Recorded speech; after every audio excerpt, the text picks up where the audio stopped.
Can I teach my body emotionally what my future will feel like before it happens? People need a rush of dopamine in order to catch their attention, or a rush of adrenaline to learn. And so that they're dependent on their outer environment to regulate their emotional state. Now, this is different now. Now, I'm going to say to you, get in that beautiful heart of yours, and I want you to feel gratitude for the event before it occurs. Well, I can't feel it because it hasn't happened yet. Yeah, that's the conditioning. That's the hypnosis. So then when you teach people how to create heart coherence and self-regulate, then it makes sense then with a coherent brain, they can hold the image of their future. They can actually then rehearse who they're going to be. They can bring up the emotions of their future. Now, here's the cool part. If they can feel their gratitude before their healing begins. If they feel their abundance or their worthiness before they have their wealth, it will start generating abundance. If they start being in love with themselves and being in love with life, they'll create an equal. That's the law. If they're in awe of life or in awe of the moment, they're going to have a mystical experience. If they're empowered, they're going to start stepping towards their success. So then when we wait for the outer world to change our internal state, that's a conditioning process, because some people will live in lack and separation their entire life because they're not creating anything. When this happens, then I'll feel happy. That's the illusion of three-dimensional reality. That's cause and effect, but feeling the emotion ahead of the experience is causing an effect. So the heart, when it's coherent, tends to produce an external magnetic field that's up to 3 meters wide. Now you got a Wi-Fi signal.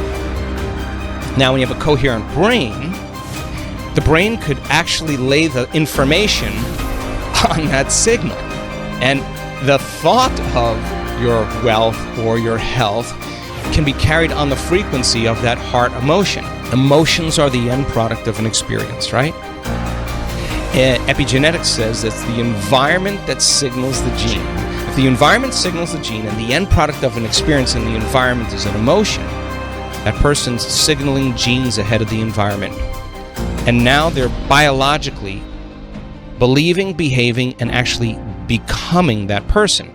So if the person sustains that state, and we look at novice meditators that come for a week, and 90% of them, and the metabolites, not just a few, the majority of the metabolites in novice meditators suggest that their body's in a different life. One of the keys to breaking the habit of being yourself is working toward being more observant, whether that entails being more metacognitive, monitoring your thoughts, embracing stillness, or focusing more attention on your behaviors and how elements in your environment might trigger emotional responses. So the big question here is, how do you do all this? In other words, how do you become more observant, break your emotional bonds with the body, the environment, and time, and close the gap? The answer is simple: meditation. You may have noticed that, up to this point, I have teased you with brief allusions to meditation as the way to break the habit of being yourself and begin to create a new life as your ideal self. When I use the term meditation, an image of a person seated cross-legged in front of a shrine at home, a bearded and gowned yogi sitting in a secluded cave in the Himalayas, or some other visual may come to mind. That individual may be a representation of what you understand is the way to go quiet, empty the mind, focus all of one's attention on a thought, or engage in any of the other variations of the practice of meditation. There are a lot of meditative techniques, but my wish is to help you produce the most desirable benefit of meditation, being able to access and enter the operating system of the subconscious mind so that you move away from simply being yourself and your thoughts, beliefs, actions, and emotions, observing those things. And then once you're there, to subconsciously reprogramming your brain and body to a new mind. When you move from unconsciously producing thoughts, beliefs, actions, and emotions, and take control of them through the conscious application of your will, you can unlock the chains of being your old self to become a new self. We teach people this. As they start breaking through and they start being able to unfold into this field as an awareness, and they're not putting their attention on their boss or their ex or their wife or their kids or their cell phone or their WhatsApp or their Facebook, they're not thinking at all.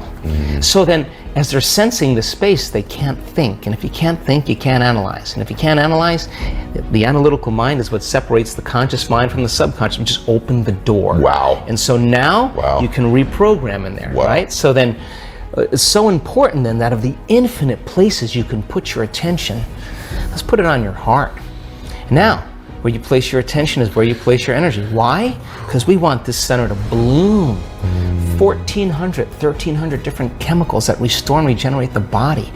Let's breathe, let's open this up, let's practice this. Let's start learn how to lead with our heart, a different consciousness. Yeah, in the beginning, it's a little difficult, but you stay with it and you practice it, pedal by pedal by pedal, placing your attention there, you're putting your own life force back into your heart. You're turning your love inward, and the body will start responding. And in a week's time, if we're doing that 3 times a day or over and over again, sooner or later that thing's going to start blooming. And just like when your sexual organs are aroused and they're engorged with blood, this center, when you start feeling love, you make a chemical called oxytocin. Oxytocin signals nitric oxide. Nitric oxide signals a chemical called derived endothelial relaxing factor. You know what that is? It causes the arteries in your heart to literally open up. So your heart is going to be filled with blood and oxygen and nutrients. It's physiological. It's going to feel full. You're going to have a heart-on, in a sense. Your heart is going to fill, right? And when that happens, you experience a level of love that passes all understanding. Your cup runneth over. I mean, it is, and people they're sobbing because they realize that this center finally, like a child. In the Tibetan language, to meditate means to become familiar with. Accordingly, I use the term meditation as a synonym for self-observation as well as self-development. After all, to become familiar with anything, we have to spend some time observing it. Again, the key moment in making any change is going from being it to observing it. Another way to think of this transition is when you go from being a doer to a doer-watcher. An easy analogy I can use is that when athletes or performers, golfers, skiers, swimmers, dancers, singers, or actors want to change something about their technique, most coaches have them watch videotape of themselves. How can you change from an old mode of operation to a new one unless you can see what old and new look like? It's the same with your old and your new self. How can you stop doing things one way without knowing what that way looks like? I frequently use the term unlearning to describe this phase of changing. This process of becoming familiar with the self works both ways. You need to see the old and the new self. You have to observe yourself so precisely and vigilantly as I've described that you won't allow any unconscious thought, emotion, or behavior to go unnoticed. Since you have the equipment to do this because of the size of your frontal lobe, you can look at yourself and decide what you want to change in order to do a better job in life. Decide to stop being the old you. When you can become conscious of those unconscious aspects of the old habituated self rooted in the operating system of the subconscious, you are beginning the process of changing anything about yourself. What steps do you normally take when you get serious about doing something differently? You separate yourself from your external world long enough to think about what to do and not do. You start becoming aware of many aspects of the old self, and you begin to plan a course of action related to a new self. For example, if you want to become happy, the first step is to stop being unhappy. That is, stop thinking the thoughts that make you unhappy, and stop feeling the emotions of pain, sorrow, and bitterness. If you desire to become wealthy, you'll probably decide to stop doing the things that make you poor. If you want to be healthy, you'll have to stop living an unhealthy lifestyle. These examples are to show you that first, you have to make the decision to stop being the old you to such a degree that you make room for a new personality, thinking, acting, and doing. Therefore, If you eliminated stimuli from your external world by closing your eyes and becoming quiet, decreasing your sensory input, putting your body in a state of stillness, and no longer focusing on linear time, you could become aware solely of how you are thinking and feeling. And if you began to pay attention to your unconscious states of mind and body and became familiar with your automatic unconscious programs until they became conscious, would you be meditating? The answer is yes. To know thyself is to meditate. If you are no longer being that old personality, but instead are noticing different aspects of it, wouldn't you agree that you are the consciousness observing the programs of that past identity? In other words, if you consciously observe the old self, you are no longer being it. As you go from being unaware to being aware, you are beginning to objectify your subjective mind.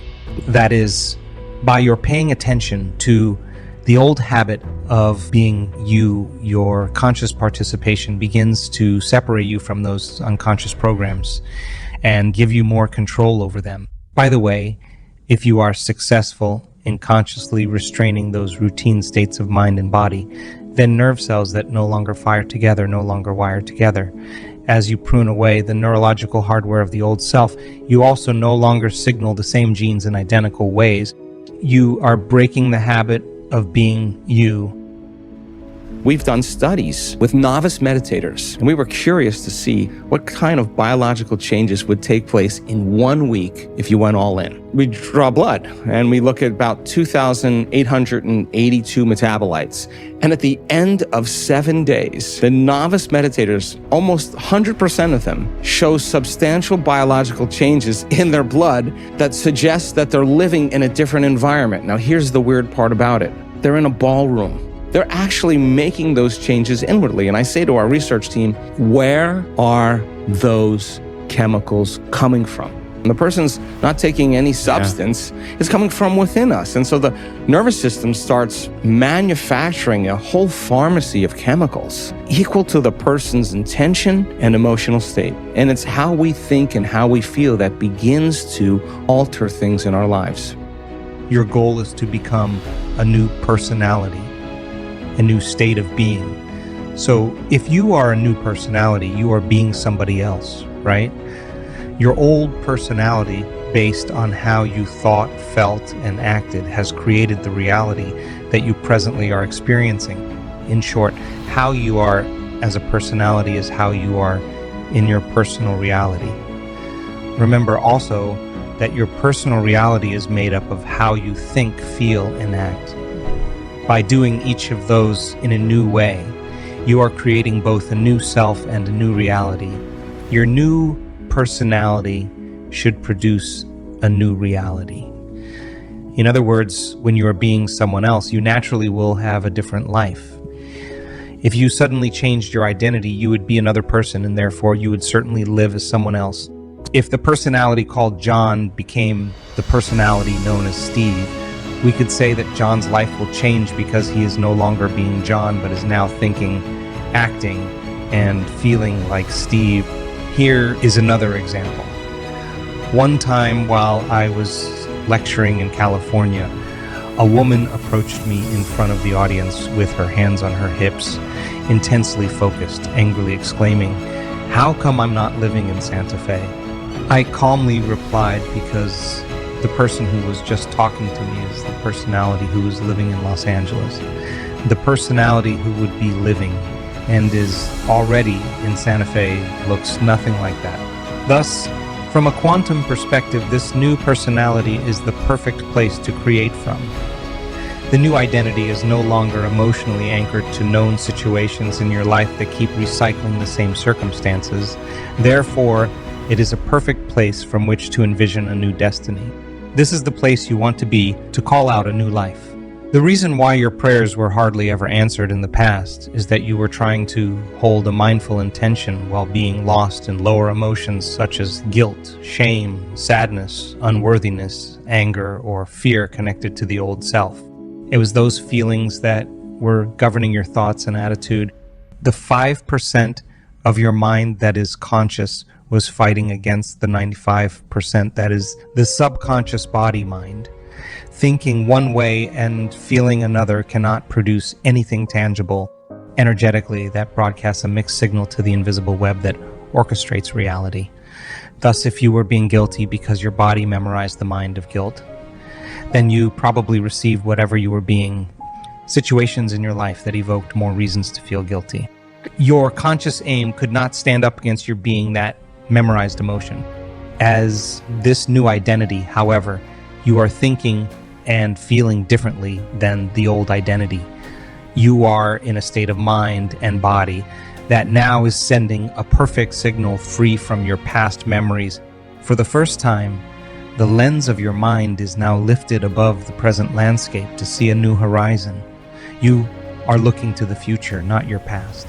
Simply said, you can't create a new personal reality while you are still being the old personality. You have to become someone else.